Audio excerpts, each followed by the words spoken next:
कार्यक्रम के पुण्यार्जक हैं स्वर्गीय श्रीपाल जी पाटनी, स्वर्गीय मनफूल देवी पाटनी, अशोक कुमार पाटनी, शशि पाटनी, सिल्की पाटनी, शुभम कुमार पाटनी, डिब्रूगढ़ आसाम निवासी एवं गुवाहाटी आसाम प्रवासी। आचार्य भगवान कुलभद्र स्वामी महाराज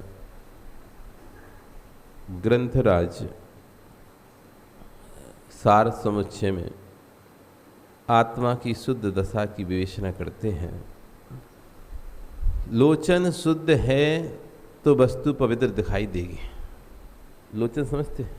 लोचन मतलब होता है आँख। लोचन शुद्ध है तो वस्तु पवित्र दिखाई देगी, और लोचन शुद्ध नहीं है, लोचन स्पष्ट नहीं है तो वस्तु भी स्पष्ट नहीं दिखाई देती। जिस व्यक्ति को पीलिया रोग हो जाता है, पांडु रोग जिसे कहते हैं, पीलिया रोग हो जाता है, उसे हर वस्तु, दूध भी पीला दिखाई देता है, सफ़ेद भी पीली क्यों दिखाई दे रही है? क्यों? आँखों में पीलिया रोग हो चुका है, और जिसको पीलिया रोग हो गया है उसको हर वस्तु पीली दिखाई देती है। लोचन साफ है तो वस्तु जैसी है वैसी दिखाई देगी, और लोचन यदि खराब है, आप पे आँख पे चश्मा लगा है, आपको एक निश्चित दूरी की, बिना चश्मे के एक निश्चित दूरी की वस्तु दिखाई देती है, और यदि चश्मा हटा दिया जाए तो आपको वस्तु सामने वाली, आप कहोगे है ही नहीं वस्तु, वो वस्तु है ही नहीं। कोई कहेगा देखो यहाँ पे कीड़े चल रहे हैं, आपको यदि चश्मा नहीं है तो आपको नहीं, कहाँ चल रहा है? हमको तो कोई नहीं दिखाई दे रहा है, हमको जो कुछ ही नहीं दिखाई दे रहा। यदि आँख की रोशनी व्यवस्थित होगी तो आपको सूक्ष्म जीव भी दिखाई देने लगेगा, और यदि आँख की रोशनी व्यवस्थित नहीं है तो सूक्ष्म जीव आपको नहीं दिखाई देंगे। इसलिए लोचन साफ करने की आवश्यकता है, आलोचना करने की आवश्यकता है। आत्मवंचना तो तभी हो चुकी होती है जब पाप करने का भाव मन में आता है। व्यक्ति के अंदर जब पाप करने का भाव आता है तभी अपनी आत्मा की वंचना कर लेता है। आत्मनिंदा तो उसकी तभी हो चुकी होती है जब वो पर की निंदा करने के भाव करने लगता है। जो चित्त की प्रशंसा, हृदय को गदगद भाव निर्दोषता में होता है, वह सदोषता में नहीं होता। एक ग्रास भी यदि आपने छिपकर उठाकर खा लिया तो मन में ठेस रहेगी, विकल्प रहेगा, क्या है? पूरा भोजन करके आना कोई विकल्प नहीं होगा, लेकिन एक चीज़ बिना पूछे खा लेना। आप पूरा भोजन कर लो, आप कोई विकल्प नहीं है सबके सामने, लेकिन एक चीज़ बिना किसी से पूछे चुपचाप टाक खाओ।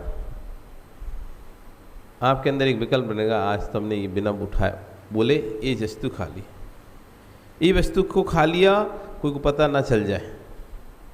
जब जब उस बात उसके बारे में कोई पूछेगा ये कम वस्तु कम हो गई, दिखाई नहीं दे रही, कहाँ गया? बचपन में थे तो कोई चीज़ रसोई घर से उठा के खा लो, चुपचाप रसगुल्ला खा लिया, कुछ भी खा लिया, पता नहीं चला माँ को। अब जब जब पूछती थी कहाँ गया रसगुल्ले इसमें से, अंदर आता है कोई पता ना चल जाए किसी को कि हमने रसगुल्ला खा लिया उठा के। एक बार छोटे थे, आतिशबाजी चलाने का बड़ा शौक, पटाखे फोड़ने का बड़ा शौक। अपनी मौसी के यहाँ गए, उनके यहाँ खूब आतिशबाजी थी, बेचती थी, दुकान थी बढ़िया। तो जब आ रहे थे तो उन्होंने कुछ आतिशबाजी फटाके रख दिए। अब रखे तो थोड़े से रखे, इतने ही तो मन नहीं माना कि इतने से रखने से क्या होता है, तो 2 4 10 उठा के और रख लिए। दुकान तो उनकी, जैसी उनकी नज़र फिरी तो उस थैले में हमने, अब बच्चे थे तो कितने रखना है ये भी याद नहीं ना, इतने रख ली कि उसका वजन इतना हो गया कि उठ ही नहीं रहा। इतने भर लिए, देखा कि ये भी रख लो, ये भी रख लो, ये पैकेट भी रख लो, मुर्गा की फटाका भी रख लो, अनार भी रख लो, चखरी भी रख लो, सब रख लो। भर लिया और भर के थैला पैक। अब जब छोड़ने के लिए वो गए स्टेशन तो उन्होंने कहा इतना वजनदार थैला कैसे हो गया। जो मौसिया जी थे वो छोड़ने गए हमको, तो वो सोचते इतना वजनदार थैला, एक बच्चे के पास इतना थैला वजनदार है, आखिर है क्या ऐसा इतना वजनदार थैला हो गया। हमको लग रहा था कोई खोल के देख ना ले, और आखिर में उन्होंने खोल के देख ही लिया। ये सब क्या? तो अब क्या बोले? मौसी ने दिया। अब मौसा से तो बोलेंगे मौसी ने दिया, मौसी देखती तो कहते मौसा ने दिया, ऐसे ही होता है ना। मम्मी ने देख लिया तो पापा ने बोल दिया, पापा ने देख लिया तो मम्मी ने तो बोल दिया। अब बोल तो दिया, अब जब तक घर नहीं पहुंच रहे हो पूरे समय लगाया, अब क्या होगा, अब क्या होगा पता चल गया, अब क्या होगा पता चल गया। मतलब कोई भी जीवन में एक गलती हो जाती ना, तो पहले उसको छुपाने में पूरा समय लगता है अपना, और जब वो पता चल जाती है तो जब तक उसका दंड ना मिल जाए अथवा जब तक निर्णय ना हो जाए कि वो बात खत्म हो गई है, तब तक पूरे समय धुकधुकी लगी रहती है।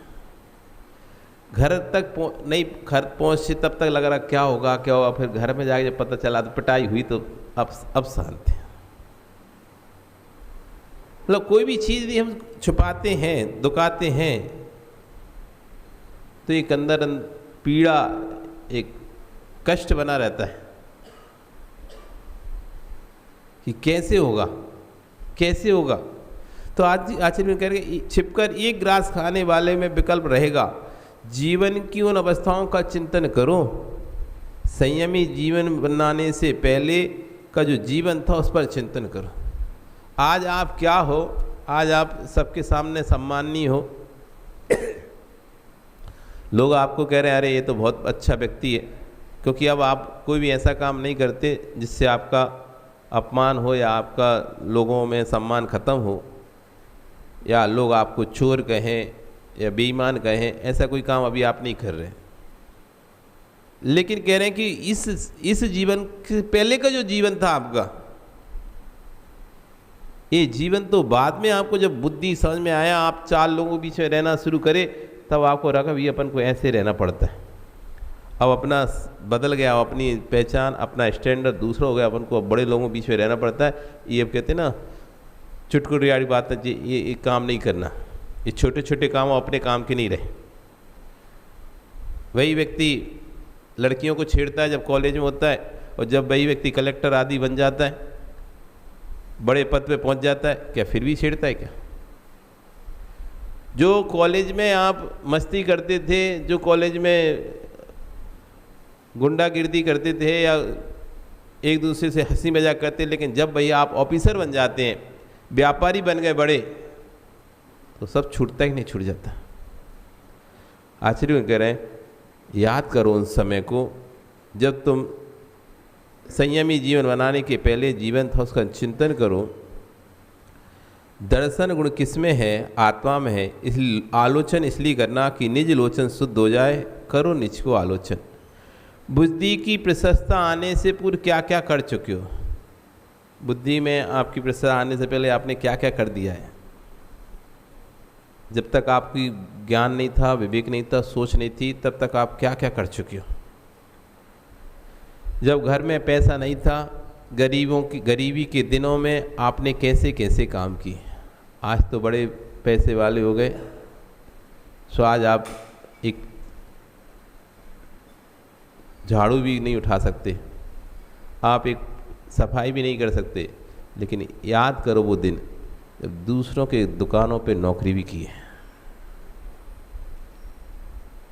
दूसरों की दुकानों पे बैठकर मुनीमी किए, दूसरों के पेट्रोल पंप पे बैठकर आपने मैनेजरिंग की है। अब धीरे धीरे आप बहुत पैसे वाले हो गए। तो कह रहे उन दिनों को याद करो जब घर में पैसा नहीं था, तो गरीबी के दिनों ने आपने कैसे कैसे काम किए, उसका चिंतन करो। एक नोट कमाने लिए क्या क्या नहीं किया, पैसा कमाने लिए क्या क्या नहीं किया। उस और जी मुस्कुरा कर आता है, जन्म देने वाली माँ के साथ भी दगा कर देता है पैसा। जिसने तुझे अंगुली पकड़कर चलाना सिखाया था, जब तू चलना नहीं जानता था तो तुझे पिता ने कंधे पर बिठाल कर चलना सिखाया था, उस पिता को भी जगह दे देता है तेरा लोभ, तेरा पैसा। 50 रुपया भी बड़े भैया को अधिक मिल जाए तो छोटे भैया की हालत देखो। ऐसा महत्वपूर्ण है पैसा, जिसे तू पिताजी पिताजी कहकर पुकारता था। पड़ोसी से तो अच्छा बोल लेता है, पर पिता तुझे 50 रुपये नहीं दे पाए, पिता तेरा शत्रु बन गया। उन अवस्थाओं को निहारो। ये हमारे वक्ताओं को तत्व के भावात्मक उपदेश और भावना सुधार की आवश्यकता की व्याख्या करना चाहिए। आचार्य भगवान कह रहे हैं कि बाहरी क्रियाओं की व्याख्या बाद में होना चाहिए, पहले भावात्मक प्रवचन होना चाहिए। अंतरंग को झकझोरने वाले प्रवचन होना चाहिए कि हम करें क्या, हमने अपने जीवन में कितनी कितनी गलतियां की हैं। यदि एक बार कॉफ़ी लेकर बैठ जाएं हम और याद करें शुरू से लेकर आखिरी तक, अभी तक की, हम रो बैठेंगे, आंखों से आंसू निकल जाएंगे। क्या किया है मैंने, किसको नहीं ठगा है। जगत में ऐसा कौन सा जीव है जिसको मैं ठगा नहीं हूं। तब आपको समझ में आएगा मैंने तो ना तो माँ को छोड़ा, ना पिता को छोड़ा, ना भाई को छोड़ा, ना रिश्तेदारों को छोड़ा है, यहाँ तक कि ना तो मैंने प्रभु को छोड़ा, ना मैंने गुरु को छोड़ा। मैं हर व्यक्ति को ठगा है, हर व्यक्ति की प्रति मैंने बुराई के भाव अंदर लेके आया हूँ। थोड़ा सा भी मेरे साथ ऊंच नीच हुआ, मेरी थोड़ी सी बात नहीं मानी गई, अथवा मेरी थोड़े से मुझे डांट क्या दिया गया, मैंने तुरंत तो आम सामने वाले व्यक्ति के प्रति खराब भाव कर लिया।